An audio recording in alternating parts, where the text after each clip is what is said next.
Sa loob ng isang spacecraft, may isang machine na nagbukas ng sleeping unit para gisingin si Ryland mula sa medically induced coma. At ang AI ng ship na si Mary ay nagtanong sa kanya para i-check ang kanyang state of mind pero lumabas na may amnesia siya kaya sobrang takot niya. Agad siyang bumangon sa table at desperadong tumakas mula sa robot arm habang naglalakad sa loob ng ship para maghanap ng ibang tao. Hanggang sa may nakita siyang isang tao pero laking gulat niya nang madiskubre niyang patay na ito. Kaya nagpatuloy siya sa paglibot habang iniisip kung nasaan siya hanggang sa may makita siyang window at doon niya naintindihan na nasa space siya. Napansin din niyang nakikilala niya ang iba't ibang machines kaya na-realize niyang isa siyang scientist. Sa susunod na room ay may nakita siyang malalaking screen na nagpapakita ng mga clips ng magagandang lugar sa Earth. At pagkatapos niyang makahanap ng malinis na damit ay pinapagawa siya ni Mary ng daily diary video pero hinanap niya ang captain kaya napilitan si Mary na ipaliwanag na siya na lang ang natitirang survivor sa crew. Sinabi niya kay Mary na ibalik siya pero hindi ito recognized na command kaya habang nakatingin siya sa screen ay nakita niya ang sun at inisip na nasa solar system pa siya kaya gusto niyang mag-send ng message sa Earth pero ipinaliwanag ni Mary na aabutin ito ng halos 12 years. Kaya mas lalong naguluhan si Ryland at nang tingnan niya ang map ay napagtanto niyang ibang sun ang tinitingnan niya. Pagkatapos ay chinek niya ang fuel at napansin niyang mababa na ito at gamit ang lahat ng impormasyon sa screen ay nag-compute siya at napag-alaman niyang 113.8 years ang layo niya mula sa Earth. Bigla siyang nagkaroon ng headache at may ilang memories na bumalik kung saan isa pala siyang molecular biologist at palagi niyang sinusubaybayan ang balita tungkol sa Arclight probe na nag-i-investigate ng tinatawag na Petrovel line. At ayon sa mga images na nakuha ng probe ay unti-unting humihina ang liwanag ng sun. Bilang isang middle school teacher ay maraming tanong ang kanyang mga estudyante tungkol dito kaya ipinaliwanag niya na ang Provo line ay isang infrared line mula sa sun papuntang Venus na unti-unting nagpapahina sa sun at sa loob ng 30 years ay magsisimulang lumamig ang Earth. Nagpanik ang mga bata dahil narinig nila na maaaring ikamatay ito ng lahat ng buhay sa planeta pero tiniyak ni Ryland na ang brightest minds ay gumagawa na ng solusyon. Sa kasalukuyan ay nag-shave siya ng balbas at chinek ang supplies kung saan nakakita siya ng vodka kaya uminom siya at kumain habang tinitingnan ang mga gamit ng crew ay naalala niyang naging kaibigan niya ang mga ito. Ginamit niya ang ilang damit para gumawa ng doll at sumayaw kasama nito para kunwari ay hindi siya nag-iisa. Sa isang whiteboard ay nagsulat siya ng notes para malaman kung sino siya at maya-maya ay may isa pang memory na bumalik kung saan isang araw matapos ang class ay nilapitan siya ni Eva na leader ng Provo team dahil nabasa nito ang paper niya kung saan sinabi niyang hindi kailangan ng water para sa life at humingi ito ng tulong. Ipinaalala ni Ryland na na-fire siya dahil sa sinulat niya pero alam ni Eva na ang totoong dahilan ay dahil ininsulto niya ang isang superior kaya simula noon ay wala nang gustong makisama sa kanya. Sinubukan ni Ryland na umiwas kay Eva pero sinundan siya nito at ibinunyag na ang mga sample na kinuha ng probe mula sa line ay kayang mabuhay sa surface ng sun kaya posibleng tama ang water theory niya. Pumayag si Ryland na sumama sa kanila matapos makumpirma na namamatay na ang sun. Sa isang lab ay nagsagawa siya ng test sa mga sample habang pinapanood ng mahahalagang foreign leaders. Napansin nilang kayang gumalaw ng mga sample pero hindi ibig sabihin na buhay na ang mga ito at sobrang itim nila kaya imposibleng makita ang loob. Sinubukan ni Ryland ang iba't ibang techniques hanggang sa napaliwanag niya ang mga ito at nakumpirma niyang maliliit itong alien cells. Namatay ang cell sa test na iyon pero dahil dito ay nalaman niya kung ano ang laman nito. Matapos ang ilan pang tests ay nadiskubre niyang karamihan sa cells ay gawa sa water kaya sa sobrang frustration ay nagwala siya dahil mali ang kanyang theory. Napansin din niyang nagre-radiate ang mga cells ng maraming infrared light kapag gumagalaw at tugma ang waves nito sa frequency ng Provo line. Kinokonsumo nila ang solar energy at inilalabas ito para makagalaw. Pagkatapos ay pinauwi siya ni Eva dahil may iba pa siyang scientists na tatawagin pero dahil invested na siya ay iginiit niyang gusto niyang tumulong sa mundo kaya pumayag si Eva na bigyan siya ng 3 cells para sa karagdagang tests. Napaisip si Ryland kung bakit pumunta ang mga cells sa Venus at nilaktawan ang Mercury kaya nagplano siya ng experiment at pumunta sa hardware store para bumili ng mga kailangan. Gumawa siya ng setup kung saan may malaking box na may maliit na box sa loob na mag-e-emit ng parehong infrared light tulad ng atmosphere ng Venus at kung gagalaw papunta roon ang cells ay ibig sabihin kailangan nila ng carbon dioxide. Matapos isara ang box ay kinunat niya ang ilaw at agad na nawala ang mga cells mula sa dish kaya nakumpirma ang theory pero ibig sabihin din ito ay nakawala ang free cells sa loob ng box at kapag binuksan iyon ay tatakas ang mga ito papunta sa susunod na source of light.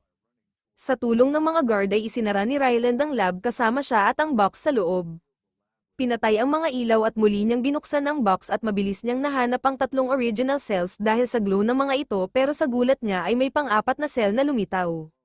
Ibig sabihin nito ay kailangan ng cells ang parehong sunlight at carbon dioxide para mag-reproduce kaya sila pumunta sa Venus. Matapos niyang ibalik ang lahat sa dish ay binuksan ang ilaw at tinawagan niya si Eva para ibalita ang malaking discovery.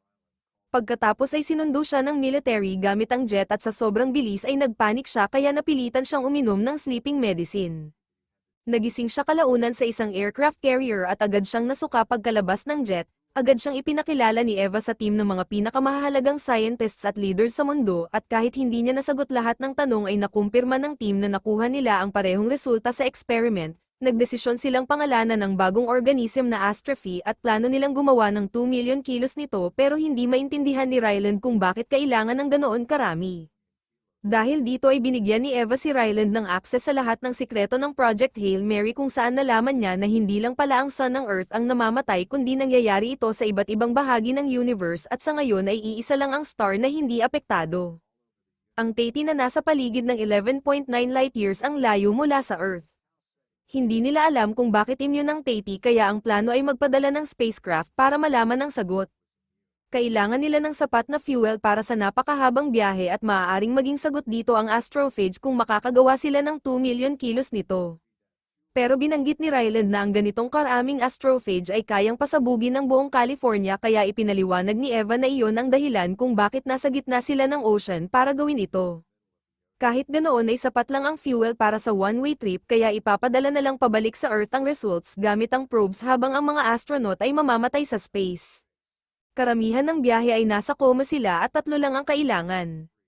Isang pilot, isang engineer, at isang scientist, napakababa ng chance na magtagumpay ang plan kaya tinawag itong Hail Mary.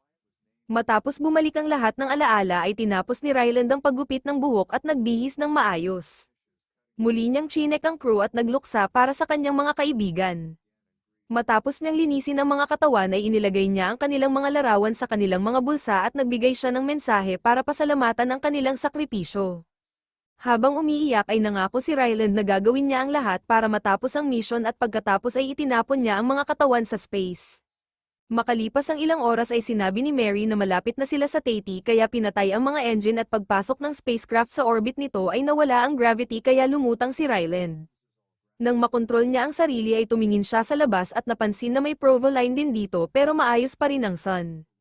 Sa gulat niya ay may isa pang spacecraft na lumilipad malapit sa kanya at nang masyado itong lumapit ay dali-dali siyang pumunta sa pilot seat at pilit na inilayo ang kanyang ship kahit nahihirapan siya hanggang sa hindi na niya ito makita. Pero bumalik ulit ang ibang spacecraft at kahit saan siya pumunta ay sinusundan siya nito. Kalaunan ay nagpadala ito ng isang object papunta sa Hail Mary at natakot si Ryland na baka bomba ito kaya hindi niya ito pinansin.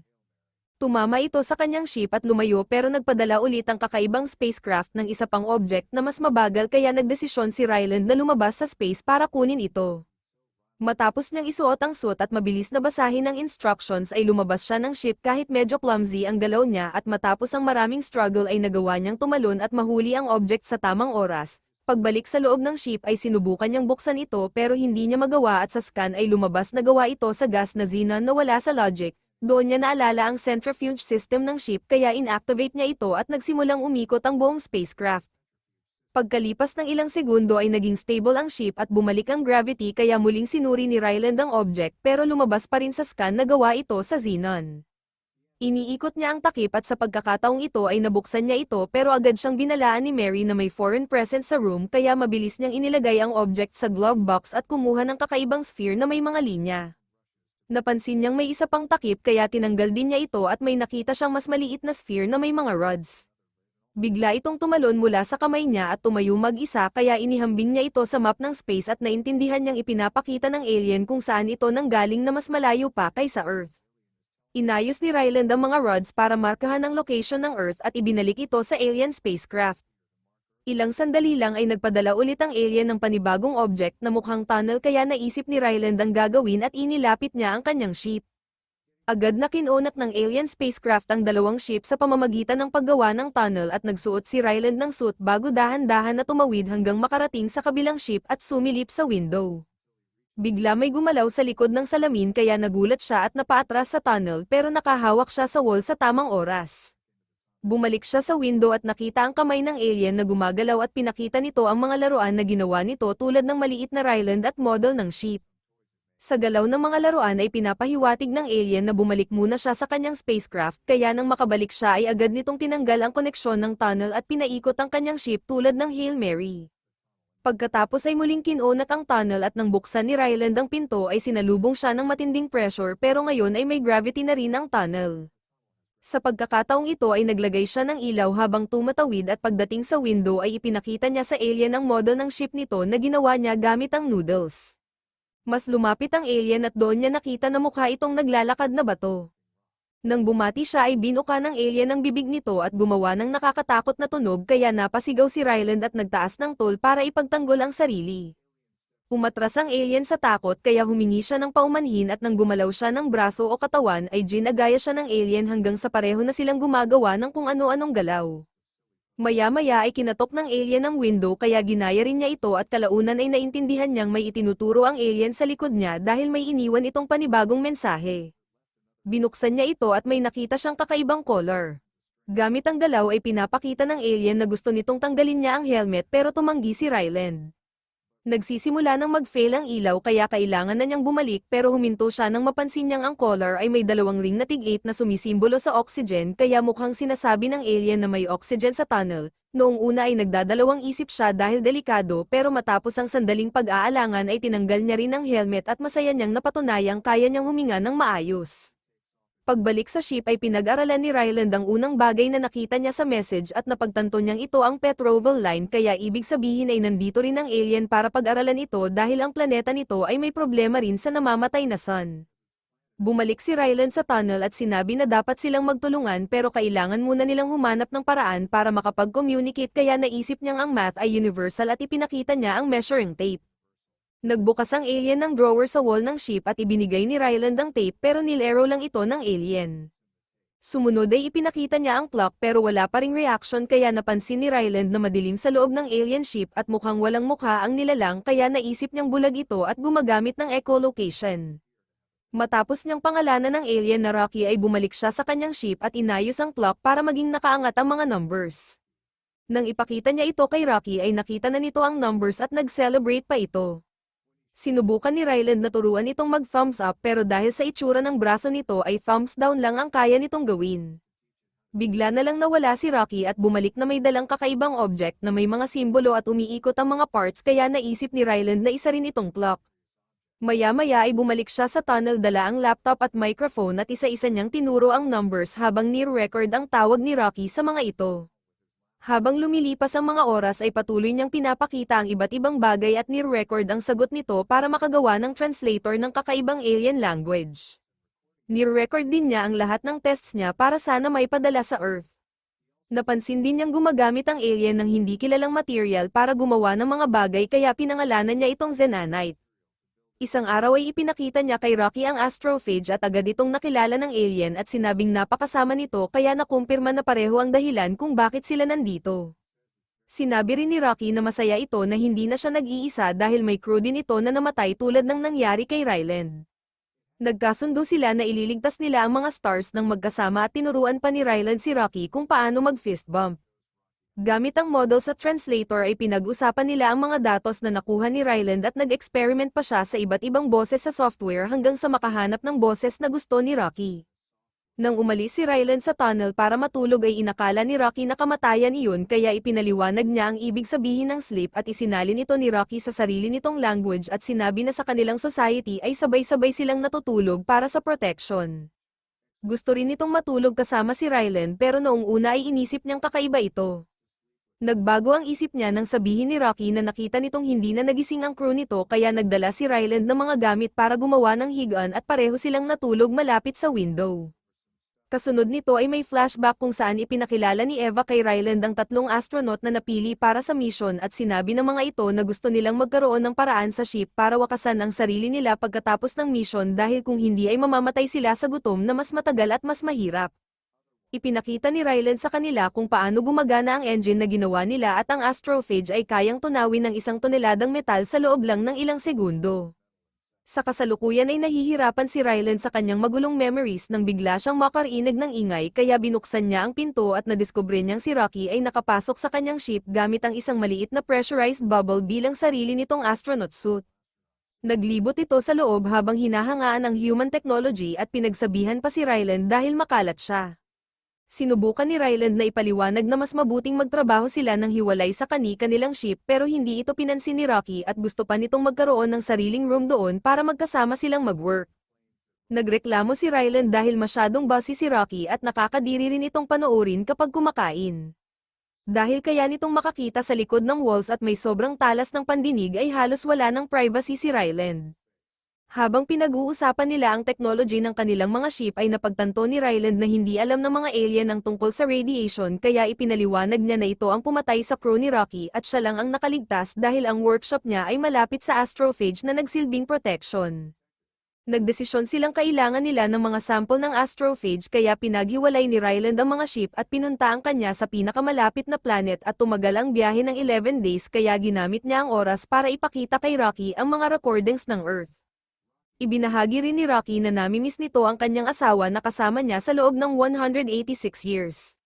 Sa isang flashback ay makikita si Ryland kasama ang team sa bar ng ship pero hindi siya komportable kaya umalis siya at nang makasalubong niya si Eva ay sinabi niyang kakaiba na makita silang masaya kahit papunta sila sa kamatayan. Ipinaliwanag ni Eva na ang camaraderie ang tumutulong sa mga astronaut para harapin ang mahirap na bahagi ng kanilang trabaho kaya nagdesisyon silang bumalik sa bar at nagkaraoke pa si Eva. Sa kasalukuyan ay nakarating ang ship sa planet at namangha si Ryland sa mga kulay nito. Lumabas siya sa space at gumamit ng machine para maglabas ng ilaw na naka-attract ng libo-libong astrophage na lumikha ng napakagandang glow. Pinag-usapan nila ni Rocky ang pangalan at napagdesisyonan nilang tawagin ang planet na Adrian. Dinala nila ang mga sample pabalik sa ship para i-test at nagulat sila nang malaman na pareho lang ang dami ng astrophage na pumupunta at umaalis sa planet kahit na dapat ay doon ito nagre-reproduce. Sa isa pang test ay nadiskubre nilang may kasamang bakterya ang astrophage kaya ibig sabihin ay may buhay sa Adrian. Naisip ni Rocky na may nilalang sa planet na pumapatay sa astrophage tulad ng predator at dahil dito ay hindi ito lumalakas para mapatay ang sun, kung mahuhuli nila ang mga predator na ito at madadala sa kanilang mga planeta ay maaari nilang mailigtas ang kanilang mga tahanan, malamang na ang mga bacterial predator na ito ay nasa clouds kung saan nagre-reproduce ang astrophage pero ang ship ay hindi ginawa para pumasok sa atmosphere. Sinabi ni Rocky na kaya nitong gumawa ng mahabang chain para makakuha ng bakterya sa loob ng clouds at inihalin tulad ito ni Ryland sa fishing. Dahil wala siyang sapat na experience bilang pilot at puro improvising lang ang ginagawa niya sa paglipad ay nag-practice muna siya para maiwasan na masyadong mapalapit ang ship sa atmosphere. Habang nagpa-practice si Ryland ay nagre-record naman si Rocky ng mga video para sa Earth pero akala nito ay live broadcast iyon kaya ipinaliwanag ni Ryland na magpapadala sila ng probe na may lahat ng findings nila. Doon nagtanong si Rocky kung bakit hindi na lang niya ipapaliwanag kapag nakabalik siya pero sinabi ni Ryland na mamamatay siya roon kaya tumanggi si Rocky na tanggapin iyon at inalok siyang bigyan ng sarili nitong fuel kahit mas babagal ang biyahe nito basta pareho silang mabuhay. Napaiyak si Ryland at niyakap ang bubble ni Rocky bilang pasasalamat. Sa isang flashback ay makikita si Ryland at Eva na nag-uusap 3 days bago umalis ang mga astronaut nang biglang sumabog ang lab at nasunog ang buong building. Sa kasalukuyan ay dahan-daang inilapit ni Ryland ang ship sa atmosphere at ibinaba ang chain na may probe para mangolekta ng samples. Matapos iyon ay lumabas siya sa space para kunin ang probe pero mabagal ang proseso kaya nasisira ang ship dahil sa init ng atmosphere. Biglang may naputol na piraso ng metal na tumama sa kanya at nawalan siya ng malay pero agad din siyang nagising at nakita niyang nakasabit ang probe sa ilalim ng ship. Patuloy na tumataas ang temperature at sinabi ni Rocky na kailangan na nilang umalis at bumalik na lang ulit para sa panibagong sample pero tumanggi si Ryland at tumalon para kunin ang probe. Nataman ulit siya ng lumuluwag na bahagi at naipit siya sa tether kaya napilitan siyang putulin ito gamit ang kutsilyo at kumapit na lang sa ship gamit ang kamay hanggang sa makabalik siya sa loob. Pagkatapos ay mabilis silang lumayo sa planet pero patuloy na nasisira ang hull at maaaring sumabog ang ship kaya itinulak ni Ryland ang limit ng sasakyan para mapabilis ito at nang makalayo na sila sa Adrian ay pinatay nila ang mga engine. Pero patuloy pa ring gumalaw ang ship at napunta sa hindi makontrol na pag-ikot kaya napagtanto ni Ryland na may butas ang tank at nawawalan sila ng fuel mula sa dalawang container kaya kailangan itong i-eject. Kahit nahihirapan dahil sa pag-alog ay nagawa niyang pindutin ang mga button at nang mawala ang dalawang container ay bumalik sa normal ang lipad ng ship pero dahil sa biglaang galaw ay nawalan sila ng malay. Nagising si Ryland at sinubukang pindutin ang centrifugal gravity button pero muli siyang nawalan ng malay. Nagising din si Rocky at sinubukang kausapin siya pero hindi gumagana ang translator kaya sa desperasyon ay lumabas si Rocky sa kanyang bubble at siya mismo ang pumindot ng mga button. Unti-unting bumagal ang galaw ng ship at naging stable ang gravity sa loob. Kahit nasasaktan si Rocky sa labas ng bubble ay hindi ito tumigil at dinala si Ryland papunta sa medical bay. Habang inaalagaan ng mga robot ng ship ang kaibigan nito ay nawalan ng malay si Rocky.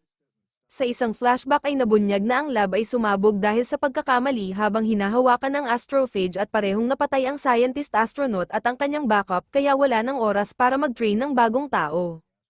Kaya hiniling ni Eva kay Ryland na siya ang sumama sa mission. Ayaw niya noong una at nauwi sa matinding pagtatalo lalo na nang sabihin ni Eva na wala siyang pamilya. Kaibigan, o kahit alagang hayop, binigyan siya ni Eva ng 3 oras para magdesisyon. Sa kasalukuyan ay nagising si Ryland at sinundan ang mga bakas sa sahig na parang dugo ng alien at napagan ang loob niya nang makitang nakabalik na si Rocky sa bubble nito at nagpapahinga. Umupo si Ryland sa tabi nito para sabay silang magpahinga tulad ng dati.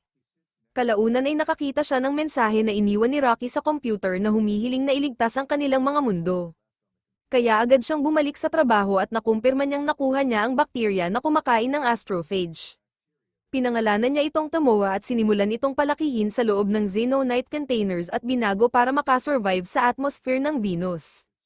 Habang lumilipas ang mga araw ay nag-aalala si Ryland dahil hindi pa nagigising si Rocky kaya lagi niya itong kinakausap at naglalagay pa siya ng mga drawings na pampalakas ng loob sa bubble nito.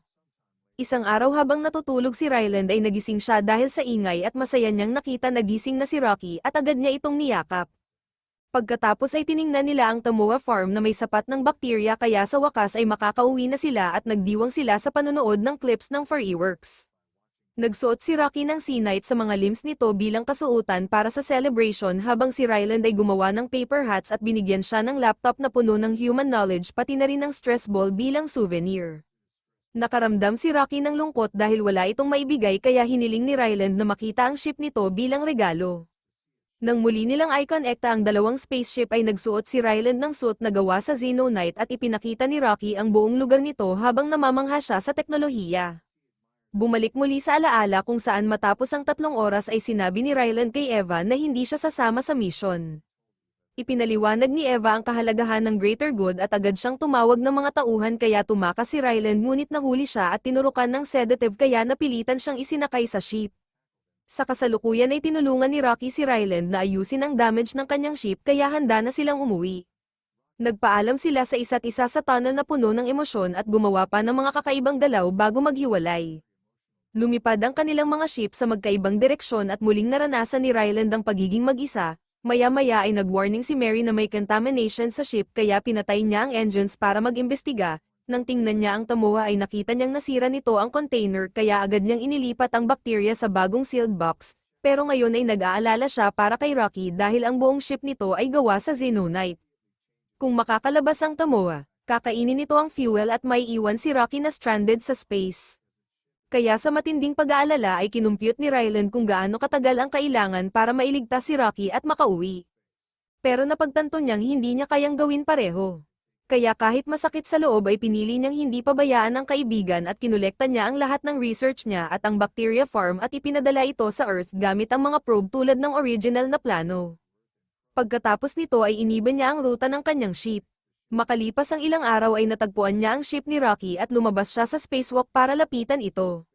Desperado siyang kumatok sa bintana hanggang sa pinapasok siya ni Rocky. Sa malayong hinaharap ay dumating sa Earth ang mga probe at nakita ni Eva ang recordings ni Rocky. Unti-unti nang nagsisimulang lumamig ang planeta pero ngayon ay may pag-asa na silang mailigtas ito.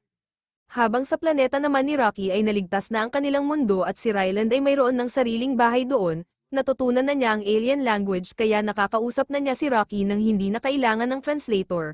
Isang araw ay sinabi ni Rocky na natapos na ang paggawa ng spaceship para makabalik siya sa Earth pero pinili ni Ryland na manatili dahil gusto niyang magpatuloy bilang teacher para sa mga batang alien. Dito nagtatapos ang kwento.